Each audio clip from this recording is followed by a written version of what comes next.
जब सबसे छोटे नागरिक किसी घटना में शामिल होते हैं तो यह समाज में हमेशा विशेष चिंता पैदा करता है। जल्द से जल्द कार्रवाई करनी होती है, खासकर जब कोई व्यक्ति बदमाशों के हाथों में पड़ जाता है। शेरन पार्कर ने अपना बचपन फ्लोरिडा, अमेरिका में बिताया। वह दो भाइयों और एक बहन के साथ एक बड़े और प्रेमपूर्ण परिवार में पली बढ़ी। बचपन से ही शेरन अपनी ऊर्जा और जीवंत स्वभाव के लिए जानी जाती थी।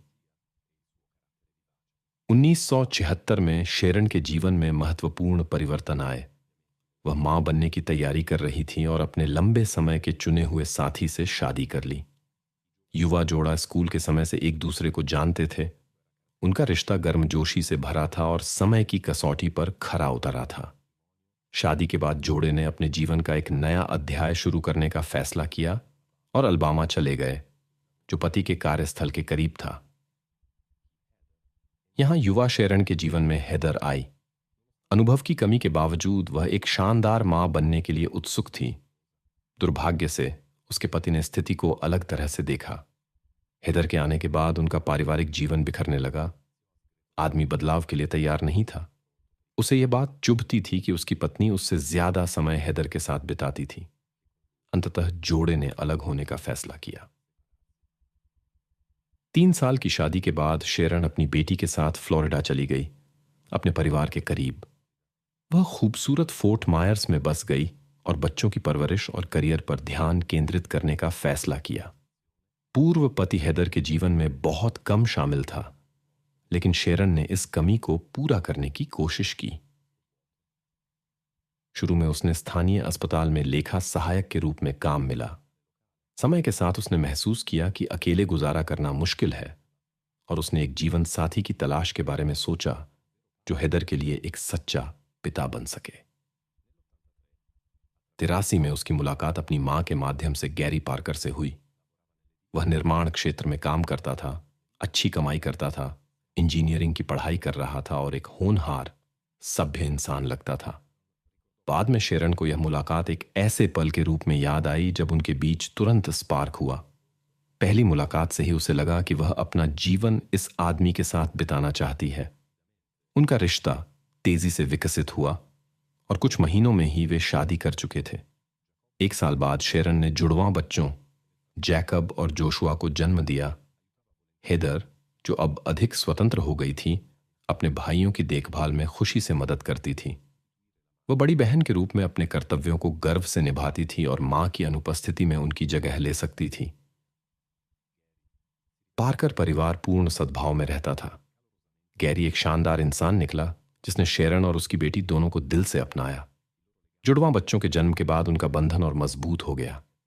ऐसा लगता था जैसे उनके सामने एक लंबा, खुशहाल जीवन है, भविष्य के पोते पोतियों की खुशी से भरा।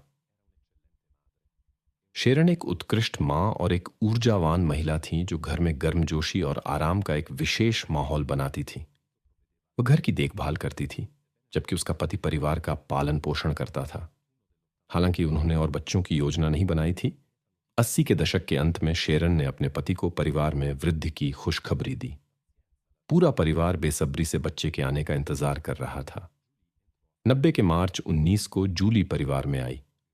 शेरन अपनी खुशी नहीं छिपा सकी और गैरी ने अपनी पत्नी का उत्साह साझा किया। 10 दिनों में उन्होंने परिवार और दोस्तों के लिए एक बड़ी पार्टी की योजना बनाई। घर पर पहले से ही एक त्योहारी पोस्टर लगा था जो बेटी के आगमन की घोषणा कर रहा था। समारोह 29 मार्च की शाम के लिए नियोजित था। सुबह सामान्य रूप से शुरू हुई। माता पिता ने बच्चों को स्कूल भेजा।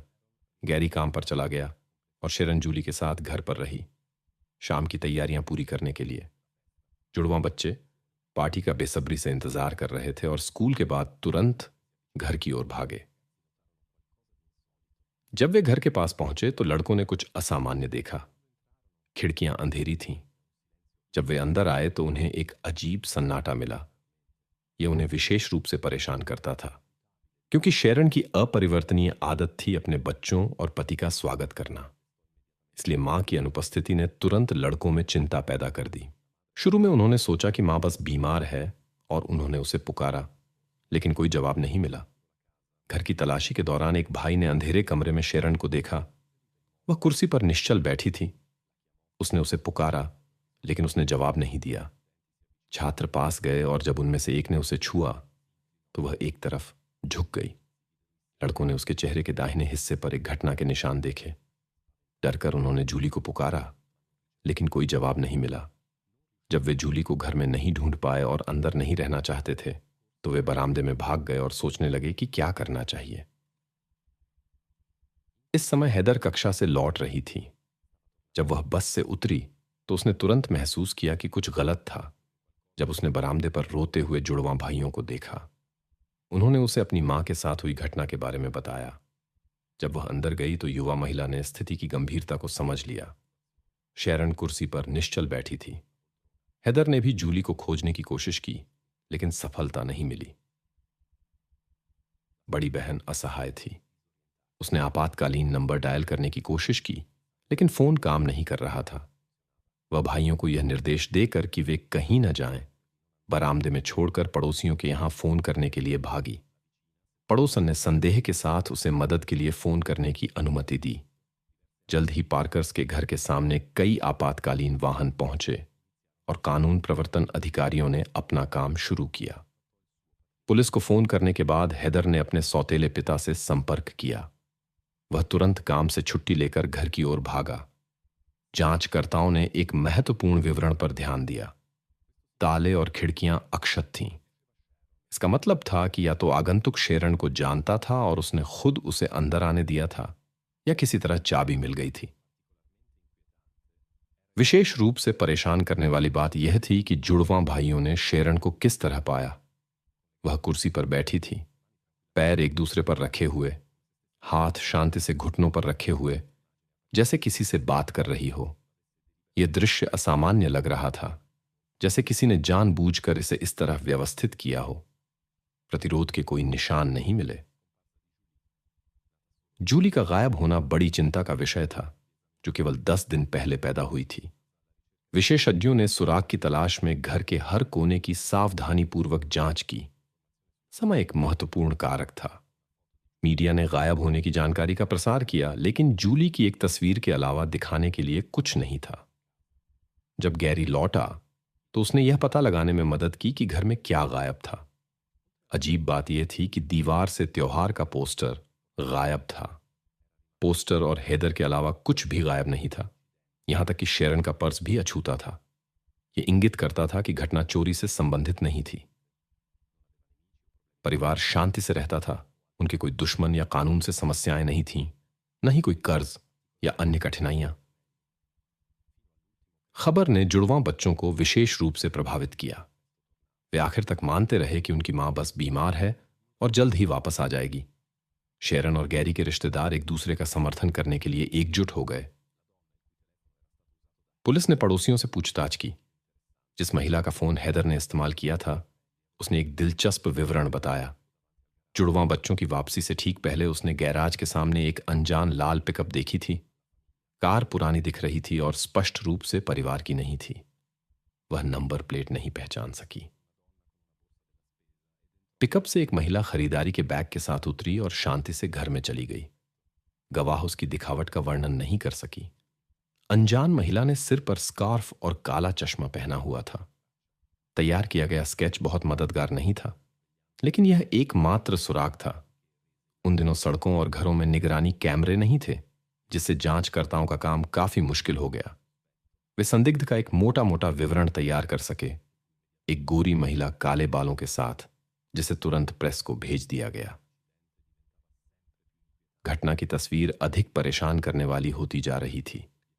जांचकर्ताओं को संदेह था कि लिंडसे मुख्य लक्ष्य थी। अजीब लगता था केवल यह कि अनजान महिला त्योहार का पोस्टर भी ले गई। विवरणों को स्पष्ट करने के लिए सभी रिश्तेदारों से पूछताछ करनी थी। इसके अलावा महिला अकेली शामिल नहीं हो सकती थी, इसलिए जांचकर्ताओं ने पीड़िता के पति की भी जांच जारी रखी। गैरी ने किसी भी भागीदारी से इनकार किया और कोई सबूत नहीं था। उसके पास न तो कोई मकसद था और न ही मौका, क्योंकि वह उस समय काम पर था।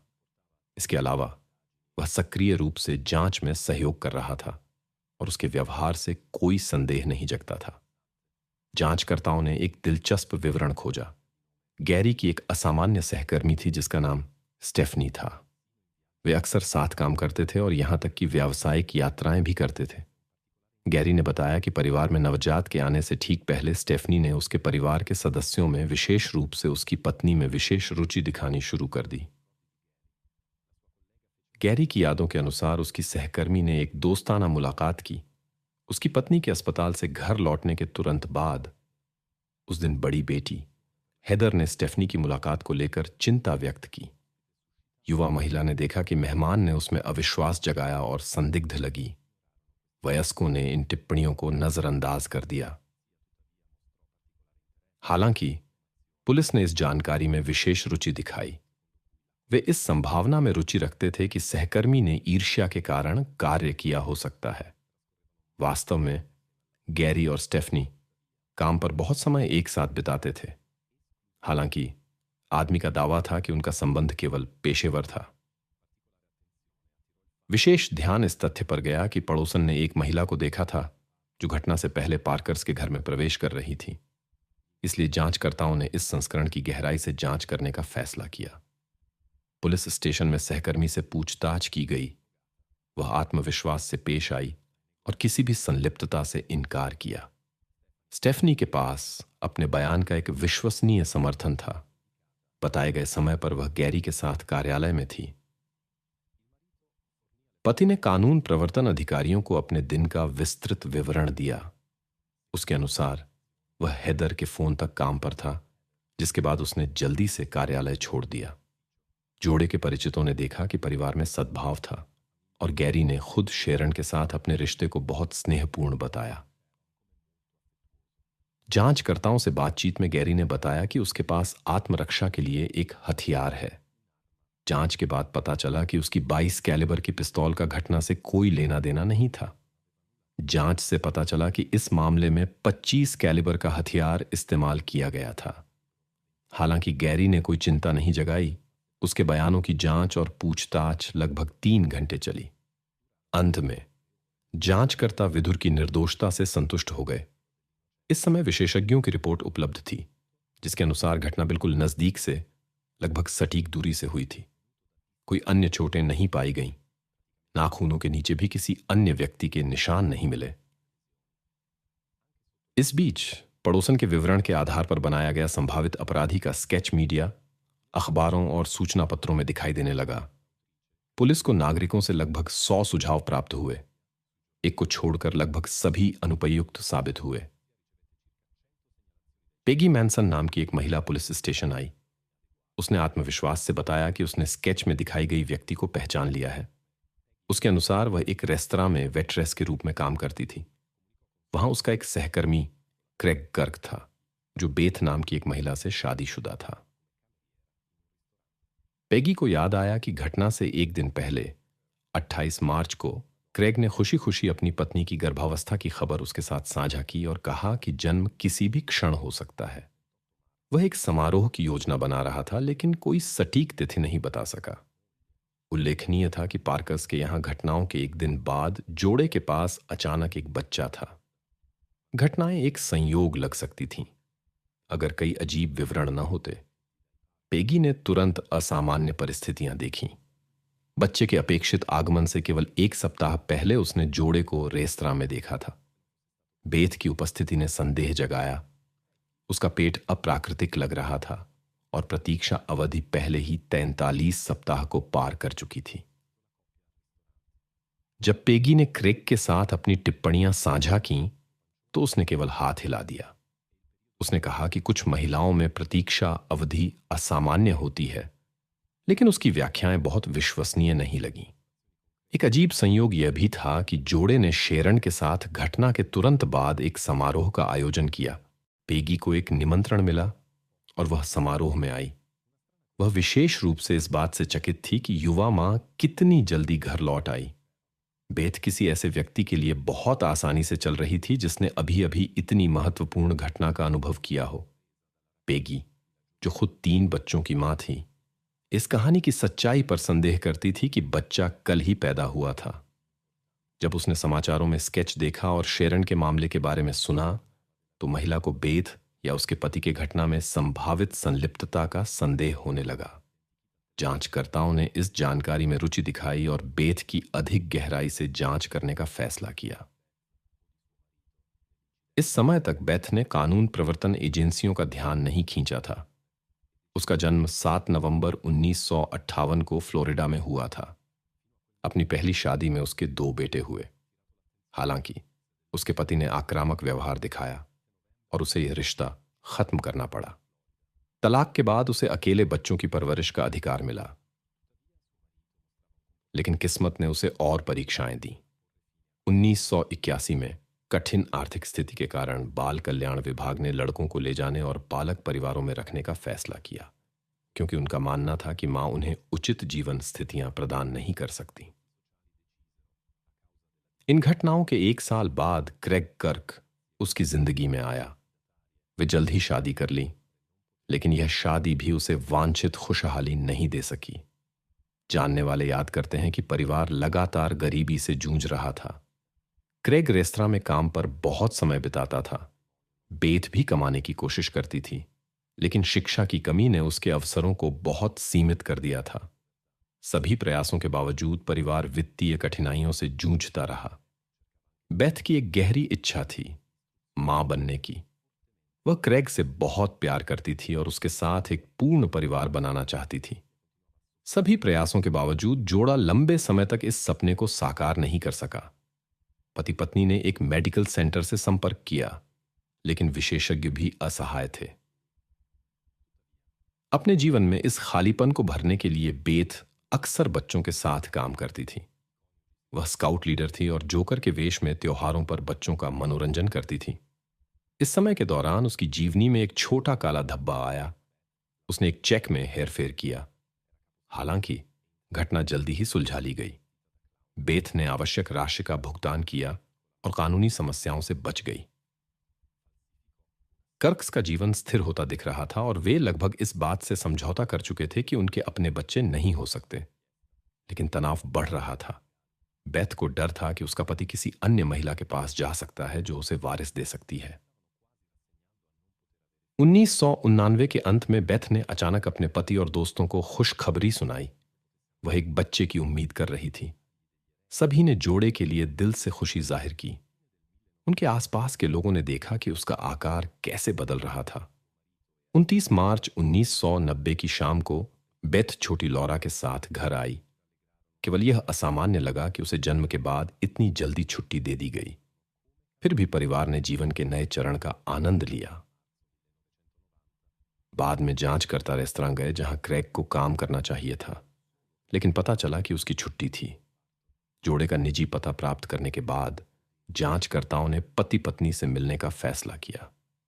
जब दरवाजा खुला तो पुलिस के सामने एक पूरी तरह से नशे में धुत क्रेग खड़ा था। वह मुश्किल से अपने पैरों पर खड़ा हो सकता था और स्थिति को समझने में कठिनाई महसूस कर रहा था। घर में पूरी अव्यवस्था थी। सब कुछ कहे गए में से केवल उसका अपना नाम, उसकी पत्नी बेथ का नाम और हाल ही में परिवार में हुई वृद्धि की खबर ही समझी जा सकती थी। वह इस घटना पर खुशी से अपनी स्थिति को समझाने की कोशिश कर रहा था। बेथ और लॉरा भी घर में थीं। महिला ने बताया कि वह अभी अभी मां बनी है और कुछ दिन पहले मेडिकल सेंटर से लौटी है। उसके अनुसार उन्हें जल्दी घर भेज दिया गया क्योंकि कोई समस्या नहीं थी। हालांकि किसी कारण से वह न तो अस्पताल का पता और न ही नाम याद कर सकी। बाद में बेथ ने मिशिगन एवेन्यू पर एक मेडिकल सुविधा का उल्लेख किया, लेकिन जब जांचकर्ताओं ने यह जानकारी जांची तो पता चला कि वहां गर्भवती महिलाओं को नहीं लिया जाता। इसके अलावा वह कोई जन्म प्रमाण पत्र नहीं दिखा सकी और घर में अव्यवस्था और कागजात के कथित नुकसान का हवाला देकर अपना बचाव किया। विशेषज्ञों और अधिकारियों ने ध्यान दिया कि दिखावट न तो बेथ से मिलती थी और न ही क्रेग से। हालांकि ठोस सबूतों की कमी के कारण वे बिना कोई कार्रवाई किए घर से चले गए। स्थिति में विशेष सावधानी और कौशल की आवश्यकता थी। 2 जांचकर्ताओं के साथ एक साधारण वाहन बेथ के घर के पास स्थिति पर नजर रखने के लिए रुका। अधिकारियों के जाने के तुरंत बाद बेथ ने बेचैनी के स्पष्ट संकेत दिखाना शुरू कर दिया। वह जल्दबाजी में घर में सामान इधर उधर करने और बड़े बक्से कार में लादने लगी। पर्यवेक्षकों ने वही धुंधली लाल पिकअप देखी जिसके बारे में शेरन की पड़ोसन ने बताया था। कार बिल्कुल उस वाहन के विवरण से मेल खाती थी जिसे महिला ने 29 मार्च को गैराज के पास देखा था। अपना सामान पैक करने के बाद बेथ वाहन में बैठी और चल दी। जांचकर्ताओं ने दूरी बनाए रखी। कुछ दूर चलने के बाद उन्होंने जांच के लिए उसे रोकने का फैसला किया। कार के अंदर सामान की कई पेटियां मिलीं। विशेष ध्यान एक पोस्टर ने खींचा जो अपराध स्थल से गायब था, जो अंतिम रूप से घटना में बेथ की भागीदारी की ओर इशारा करता था। वे तुरंत बेथ के घर लौट आए, जहां लॉरा नशे में धुत क्रेग की देखरेख में थी। असुरक्षित स्थिति को देखते हुए लॉरा को बाल कल्याण विभाग को सौंप दिया गया। जांच के बाद डॉक्टरों ने पुष्टि की कि लॉरा ठीक थी। क्रेग को जांचकर्ताओं से बात करने के लिए ले जाया गया। पूछताछ के दौरान उसने खुलकर स्वीकार किया कि वह अपनी पत्नी की गर्भावस्था पर संदेह करता था, कम से कम यह कि वह पिता था। शेरन के साथ हुई घटना के बारे में आदमी स्पष्ट रूप से कुछ नहीं जानता था। उसके शब्दों के अनुसार बेथ उससे गर्भवती नहीं हो सकती थी क्योंकि उनका रिश्ता बहुत पहले ठंडा पड़ चुका था। उसने अपनी पत्नी के अन्य संबंधों पर विचार किया, लेकिन स्थिति को स्वीकार कर लिया और बच्चे के आगमन का विरोध नहीं किया। क्रेग ने अपनी 25 कैलिबर की पिस्तौल का भी जिक्र किया। हथियार को जांच के लिए भेजा गया क्योंकि शेरन की घटना से इसका संबंध होने का संदेह था। हालांकि जांच ने इस संस्करण की पुष्टि नहीं की, फिर भी आदमी ने एक महत्वपूर्ण जानकारी साझा की। बेथ के पास बिल्कुल वैसी ही पिस्तौल थी। वह नहीं मिली। संभवतः उसे जानबूझकर छिपाया गया था। लंबी पूछताछ के बाद जांचकर्ता आदमी की निर्दोषता से संतुष्ट हो गए। प्रतीत होता है कि वह वास्तव में मानता था कि उसकी पत्नी किसी और से गर्भवती थी, लेकिन स्थिति के प्रति उदासीनता के कारण विवरणों में नहीं गया। चिकित्सा परीक्षणों ने पुष्टि की कि लॉरा वास्तव में लापता शेरन जूली थी। अब बेथ से पूछताछ का समय था। सबसे पहले जांचकर्ताओं ने महिला से शेरन पार्कर के बारे में पूछा। उसने पुष्टि की कि वह उसे जानती थी। उसने टेलीविजन पर रिपोर्ट देखी थी। जल्द ही बेथ ने पुलिस के साथ अपनी कहानी साझा की। उसके शब्दों के अनुसार उसने परिवार से एक शॉपिंग मॉल में मुलाकात की थी, जहां वह जोकर के रूप में काम करती थी और बच्चों का मनोरंजन करती थी। बेथ ने शेरन को देखा, जो बहुत गर्भवती थी, और बातचीत शुरू की। गिरफ्तार महिला ने बताया कि मुलाकात से कुछ समय पहले उसने अपना अजन्मा बच्चा खो दिया था। बेथ इस घटना से बहुत दुखी थी और शेरन ने उसकी कहानी के साथ सहानुभूति महसूस की। बातचीत में बेथ ने एक नई गर्भावस्था और समर्थन की अपनी आवश्यकता का उल्लेख किया। जांचकर्ताओं ने पता लगाया कि बेटी कर्क वास्तव में 1999 की शुरुआत में एक बच्चे की उम्मीद कर रही थी, लेकिन गर्भावस्था समय से पहले समाप्त हो गई। इस घटना ने संभवतः उसके मानसिक स्वास्थ्य पर गहरा प्रभाव डाला। उसके पति के साथ रिश्ता तनावपूर्ण था। वह निराशा में परिवार को एक साथ रखने की कोशिश कर रही थी और बेहद एक बच्चे की चाहत रखती थी। बेथ और शेरन के बीच एक गर्म मित्रतापूर्ण रिश्ता विकसित हुआ और विदाई से पहले उन्होंने अपने फोन नंबर का आदान प्रदान किया। बाद में बेथ को अपनी नई दोस्त के जीवन में एक खुशी के अवसर के बारे में पता चला, एक नवजात का आगमन। उन दिनों अखबार न केवल दुखद खबरें छापते थे, बल्कि नवजात शिशुओं की सूचनाएं भी, जिनमें बधाई के लिए माता पिता की संपर्क जानकारी शामिल होती थी।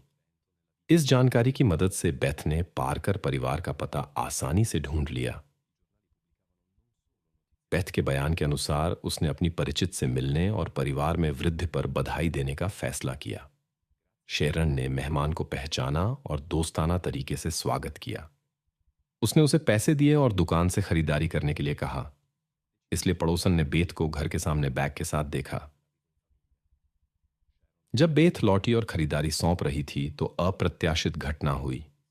बैग में अपनी सुरक्षा के लिए रखा हथियार अचानक चल गया। परिस्थितियों के एक दुर्भाग्यपूर्ण क्रम ने शेरन के लिए त्रासद परिणाम लाए।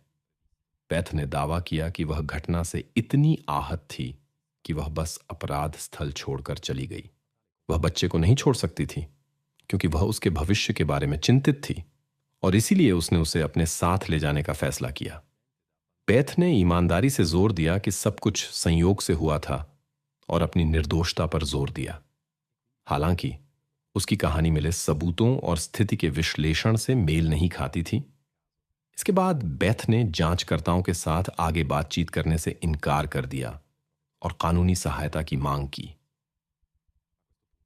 गिरफ्तार महिला के घर की तलाशी के दौरान युवा लोगों के बारे में अखबार की कतरनों का एक संग्रह पाया गया। यह उनमें उसकी विशेष रुचि का संकेत था। यह स्पष्ट हो गया कि उसने लंबे समय से अपनी योजनाएं बना रखी थीं।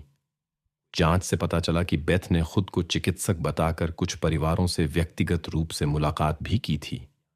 इन मुलाकातों के दौरान उसका अजीब व्यवहार लोगों को परेशान करता था।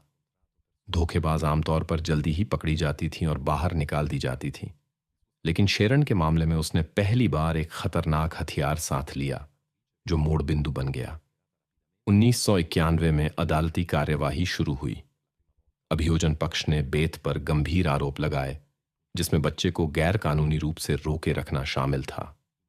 हालांकि महिला ने अपनी निर्दोषता पर जोर दिया और दावा किया कि सब कुछ संयोग से हुआ था, और यहां तक कि बच्चे के साथ अपने कार्यों को एक अच्छे काम के रूप में पेश करने की कोशिश की। उसके अविश्वसनीय संस्करण पर न तो जज और न ही जूरी ने विश्वास किया। उन्हें अपना फैसला सुनाने में केवल आधा घंटा लगा। बेथ को आजीवन कारावास की सजा मिली, जिसमें 2062 में समय से पहले रिहाई की संभावना है, जब वह 103 साल की होगी। यह संभावना नहीं है कि वह कभी आजाद होगी। बच्चे को पिता को वापस कर दिया गया और वह भाइयों और बहन के साथ एक देखभाल करने वाले परिवार में बड़ा हुआ। हैरी ने बच्चों को एक सम्मानजनक शिक्षा और पैतृक देखभाल देने के लिए हर संभव प्रयास किया।